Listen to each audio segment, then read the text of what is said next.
Hi friends, welcome to my channel. இன்னைக்கு 6ஆம் வகுப்பு 2ஆம் பருவத்தில் இருக்க இயல் 5ல் உள்ள கண்மணியே கண்ணுரங்கு புதிய பாடத்திட்டத்தில் இருக்கு. புதிய பாடத்திட்டங்களை தான் நம்ம பார்த்துட்டு வரோம்.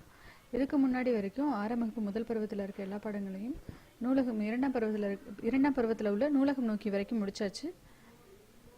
டிஎன்பிஎஸ்சியை பொறுத்த வரைக்கும் நம்ம தமிழில் 6ஆம் வகுப்புலேருந்து 10ஆம் வகுப்பு வரைக்கும் உள்ள தமிழ் பாடநூல்களை ஒன்று விடாமல் நம்ம படிச்சாகணும். அப்போ தான் நம்ம ஜெயிக்க முடியும். தமிழை பொறுத்த வரைக்கும் அதிக மதிப்பெண் நம்ம பெற முடியும்னா பாடப்புத்தகத்தை முழுவதுமாக முடிக்கணும். எல்லா லெசன்ஸுமே நமக்கு எல்லா சப்ஜெக்ட்லையுமே நம்ம பாடப்புத்தகத்துக்குள்ளே தான் நிறைய கேட்குறாங்க. ஸோ பாடப்புத்தகத்தை மட்டும் முதல்ல கிளியர் பண்ணுவோம். அந்த கான்செப்ட் எடுத்துக்கிட்டு தான் நம்ம ஒவ்வொரு லெசனாக முடிச்சுட்டு வரேன். நம்ம ஒவ்வொரு லெசனாக முடிச்சுட்டு அடுத்த லெசன் நம்ம படிச்சுட்டே வரும்போது அந்த லெசன் நம்ம கிளியர் பண்ணிகிட்டே வந்துட்டுருக்கோம். ஸோ தொடர்ந்து நம்ம ஒவ்வொரு பாடங்களாக நம்ம பார்த்துட்டே போகலாம். முடிஞ்ச அளவுக்கு ஒரு பாடத்தை முடிச்சுட்டு அடுத்த பாடத்துக்கு நம்ம போகும்போது தான் ரொம்ப நல்லது. ஸோ உங்களுக்கு இந்த சேனல் பிடிச்சிருந்துச்சுன்னா ஃப்ரெண்ட்ஸ் லைக் பண்ணி ஷேர் பண்ணுங்கள். மறக்காமல் சப்ஸ்கிரைப் பண்ணி பக்கத்தில் இருக்க அந்த பெல் ஐக்கானை கிளிக் பண்ணுங்கள். வாங்க இன்றைக்கி பாடத்துக்கு போகலாம்.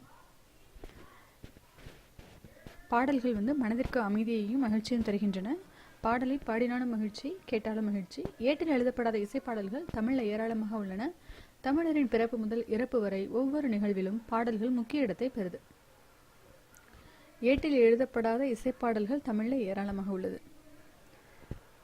என்ன பாடல்கள் எழுதப்படாத பாடல்கள் ஏட்டில் எழுதாத பாடல்கள் தான் இசைப்பாடல்கள் தமிழில் ஏராளமாக இருக்குது.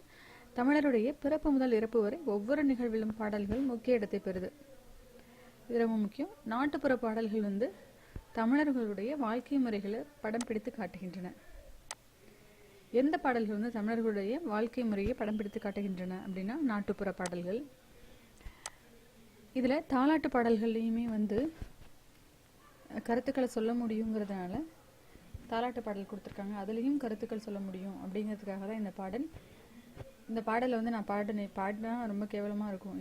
நானே பாடி பார்த்தா எனக்கே பிடிக்கல. ஸோ நான் அதை படித்து காமிக்கிறேன். இதில் இருக்க வரிகள் ரொம்ப முக்கியம். வரிகள் கண்டிப்பாக கேட்பாங்க, கேள்விகள் கேட்கப்படும். ஆராரோ ஆரீரோ ஆராரோ ஆரீராரோ நந்தவனம் கண் திறந்து நற்றமிழ் பூயெடுத்து, நந்தவனம் கண் திறந்து நற்றமிழ் பூயெடுத்து பண்ணோடு பாட்டிசைத்து பார்ப்போற்ற வந்தாயோ, தந்தத்திலே தொட்டில் கட்டி தங்கத்திலே பூயிழைத்து, தந்தத்திலே தொட்டில் கட்டி தங்கத்திலே பூயிழைத்து செல்லமாய் வந்து உதித்த சேரநாட்டு முத்தேனோ, செல்லமாய் வந்து உதித்த சேரநாட்டு முத்தேனோ. இதில் வர சேரநாடு, சோழநாடு, பாண்டிய நாடு மூணுமே கொடுத்துருப்பாங்க. அதை ரொம்ப கரெக்டாக நம்ம ஞாபகம் வச்சுக்கணும். சேரநாட்டு முத்தேனோ வாழை இலை பரப்பி வந்தாரை கையமர்த்தி சுவையான விருந்து வைக்கும் சோழ நாட்டு முக்கணியோ, வாழை இலை பரப்பி வந்தாரை கையமர்த்தி சுவையான விருந்து வைக்கும் சோழ நாட்டு முக்கணியோ, குளிக்க குளம் வெட்டி குளம் வாழ அணை கட்டி பசியை போக்க வந்த பாண்டி நாட்டு முத்தமிழோ, கண்ணே கண்மணியே கண்ணுரங்கு கண்ணுரங்கு. குளிக்க குளம் வெட்டி குளம் வாழ அணை கட்டி பசியை போக்க வந்த பாண்டி நாட்டு முத்தமிழோ. இப்போ இந்த பாடல்களில் ஒவ்வொரு வரிகளும் நமக்கு முக்கியம். இதில் ரொம்ப முக்கியமானது சேரநாட்டு முத்தேனும் சோழ நாட்டு முக்கணியும் குளம் வாழ பாண்டி நாட்டு முத்தமிழோ. இது ரொம்ப முக்கியமான வரிகள். இப்போ இந்த பாடலுடைய பொருள் என்னங்கிறத பார்க்கலாம். இந்த பாடல்களில் இருக்க சொற்களின் பொருள் என்ன அப்படின்னா, நந்தவனம்னா பூஞ்சோலை தெரியும், பண்ணுன்னா இசைன்னு நமக்கு தெரியும், பார் உலகம், எழுத்து செய்து, இதெல்லாம் தெரிஞ்சுக்கணும். மீனிங்ஸும் கேட்பாங்க. தொகை சொற்கள் இதில் முத்தேன் அப்படின்னு கொடுத்துருக்காங்கல்ல, முத்தேன்னா என்னென்ன தேன்கள் இருக்குது அப்படின்னா கொம்புத்தேன், பொந்துத்தேன், கொசுத்தேன். இது வரைக்கும் இது நிறைய பேருக்கு தெரிஞ்சிருக்கலாம். இப்போ இந்த இதில் இது கொடுத்துருக்காங்க. கொம்புத்தேன், பொந்துத்தேன், கொசுத்தேன், முத்தேன், இது எல்லாமே. முக்கணி என்னென்ன தெரியும், முத்தமிழ் நம்ம எல்லாருக்கும் தெரியும். மா பலா வாழை முக்கணி, இயல் இசை நாடகம் முத்தமிழ்.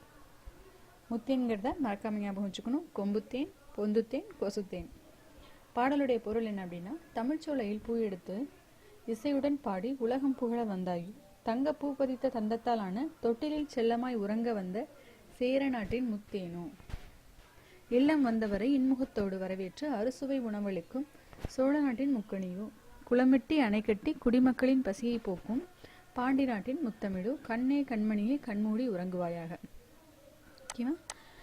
இந்த பாடல் வந்து நமக்கு தாலாட்டு பாடலாக இருந்தாலும் நமக்கு முக்கால்வாசி வந்து நமக்கு புரியும். இருந்தாலும் சேர நாட்டு முத்தேனோ, சோழ நாட்டு முக்கணியோ, பாண்டி நாட்டு முத்தமிழோ, இது எல்லாத்தையுமே நம்ம ரொம்ப ஞாபகம் வச்சுக்கணும். கன்ஃபியூஸ் பண்ணுற மாதிரி கேள்வி கேட்பாங்க, மாற்றி போட்டு கேட்டாங்கன்னா நம்ம கன்ஃபியூஸ் ஆகக்கூடாது. சேர சோழ பாண்டியர் நாடு, அதில் முத்தேன் முக்கணி முத்தமிழ். அப்புறம் இந்த தாலாட்டு பாடல் தாலாட்டு வாய்மொழி இலக்கியங்களில் ஒன்று. வாய்மொழி இலக்கியங்களில் ஒன்று எது அப்படின்னு சொல்லிட்டு கீழே நமக்கு ஆப்ஷன் கொடுத்து கேட்டாங்கன்னா அதில் தாலாட்டு 4 ஆப்ஷன்ஸ் கொடுப்பாங்க. சினிமா பாடல்கள் கொடுக்கலாம், தாலாட்டு கொடுக்கலாம், இப்படி சொல்லிட்டு வரிசையாக வரும். இப்போ தாலாட்டுங்கிறத நம்ம வாய்மொழி இலக்கியங்களில் ஒன்று எது அப்படின்னா தாலாட்டு. தாள் என்பதற்குடைய பொருள் என்ன அப்படின்னா நாக்கு. நாவை அசைத்து பாடுறதால தான் தாலாட்டு அப்படின்னு சொல்லி பெயர் பெற்றது. தாள் கூட்டல் ஆட்டு, தாலாட்டு. தாள்னா நாவு, நாக்கு. குழந்தையின் அழுகையை நிறுத்துறதுக்கும் தூங்க வைக்கிறதுக்காகவும் இனிய ஓசையுடன் பாடும் பாடல் தான் தாலாட்டு பாடல்.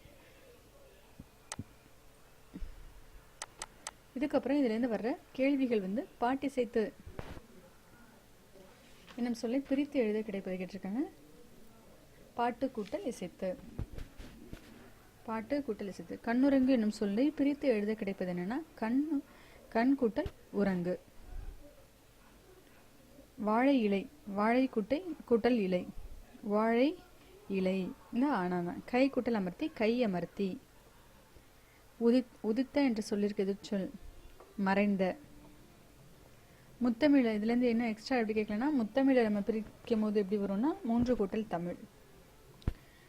எப்பொழுதுமே வந்து இந்த ஒரு பாடம் முடிச்சோன்னா அதுக்கு பின்னாடி இப்போ கேட்டிருக்க கொஸ்டின்ஸுக்கு நம்ம ஆன்சர் பண்ணி பார்க்குறத விட எழுதி பார்த்தோம் அப்படின்னா, பேராகிராஃபாக வந்தாலும் சரி, இல்லை லைன் 2-3 லைனாக வந்தாலும் சரி, நம்ம இந்த கேள்விகளுக்கு பதிலை நம்ம அட்டன் பண்ணி பார்க்கும்போது அந்த லெசனை நம்ம ஃபுல்லாக முடிச்சிட்டோம்னு அர்த்தம். கண்டிப்பாக எல்லாத்தையும் நம்ம முடிச்சுக்கணும்.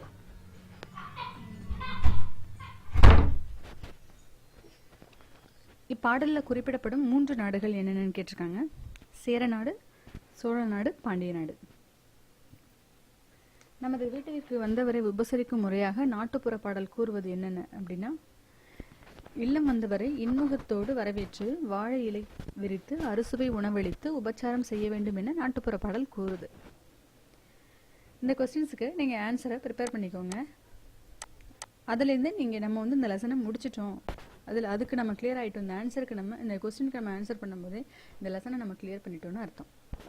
தாய் தன் குழந்தையை எவ்வாறெல்லாம் பாராட்டுறாங்க. தாய் வந்து தமிழ்ச்சோலையில் பூ எடுத்து இசையுடன் பாடி உலகம் புகழ வந்தாயோ, தங்க பூப்பதித்த தந்தத்தால் ஆன தொட்டிலில் செல்லமாய் உறங்க வந்த சேர நாட்டின் முத்தேனோ, இல்லம் வந்தவரை இன்முகத்தோடு வரவேற்று அறுசுவை உணவளிக்கும் சோழ நாட்டின் முக்கணியோ, குளம் வெட்டி அணை கட்டி குடிமக்களின் பசியை போக்கும் பாண்டி நாட்டின் முத்தமிழோ, கண்ணே கண்மணியே கண்மூடி உறங்குவாயாக என்று தாய் தன் குழந்தைய பாராட்டுறாங்க. சிந்தனை வினா வந்து வாய்மொழி இலக்கிய வகைகளின் பெயர்களை தொகுத்து எழுதுங்கன்னு சொல்லிருக்காங்க. அதில் என்னென்ன பாடல் அப்படின்னா, வாய்மொழி இலக்கிய வகைகள். வாய்மொழி இலக்கிய வகைகளில் தாலாட்டு ஒன்று நம்ம பார்த்தோம். வேறு என்னென்ன பாடல்கள் இருக்குது அப்படின்னா, மீனவர் பாடல், வேட்டுவ வரி, குறவைப்பாட்டு, குன்றக்குறவை, அம்மானை, ஊஞ்சற் பாடல், உலக்கைப்பாட்டு, கும்மி, தாலாட்டு. மீனவர் பாடல், வேட்டுவ வரி, குறவைப்பாட்டு, குன்றக்குறவை, அம்மானை, ஊஞ்சற் பாடல், உலக்கைப்பாட்டு, கும்மி, தாலாட்டு. குழந்தைகளை கொஞ்சுவதற்கு பயன்படுத்தப்படும் சொற்கள். இதெல்லாம் தெரிஞ்சுக்கிறதுக்காக சொல்கிறேன். ஏன்னா இதில் கேட்டிருக்க சிந்தனை வினான்னு சொல்லி கேட்டிருக்காங்க. இருந்தாலும் நம்ம அதை ஒன்ஸ் நம்ம பார்த்துக்கலாம். குழந்தைகளை கொஞ்சுவதற்கு பயன்படுத்தப்படும் சொற்கள் என்னென்னா, கண்மணி, கட்டிக்கரும்பு, வண்ணக்கிளி, தேன், பால், பொன், தெவிட்டாக்கனி, மான், மயில், முத்து, மரகதம், செல்வக்களஞ்சியம், பிள்ளை கனியமுது, பேசும் பொற்சித்திரம், முழுநிலவு, தேன்வண்டு, சோலை மலர், மாணிக்க மாலை. இந்த மாதிரி தான் இருக்கும். இதில் நம்ம இந்த பாடம் இதோட முடியுது. கண்மணியே கண்ணுரங்குங்கிற பாடல் பகுதி, கவிதை பாடல் பகுதி முடியுது. இந்த பாடம் உங்களுக்கு பிடிச்சிருந்துச்சு அப்படின்னா தொடர்ந்து டிஎன்பிஎஸ்சிக்காக ப்ரிப்பேர் பண்ணுற எல்லாருமே இதை தொடர்ந்து பாருங்கள், படிங்க. உங்களுக்கு இந்த சேனல் பிடிச்சுன்னா மறக்காமல் சப்ஸ்கிரைப் பண்ணுங்கள். தேங்க்யூ ஃபார் வாட்சிங்.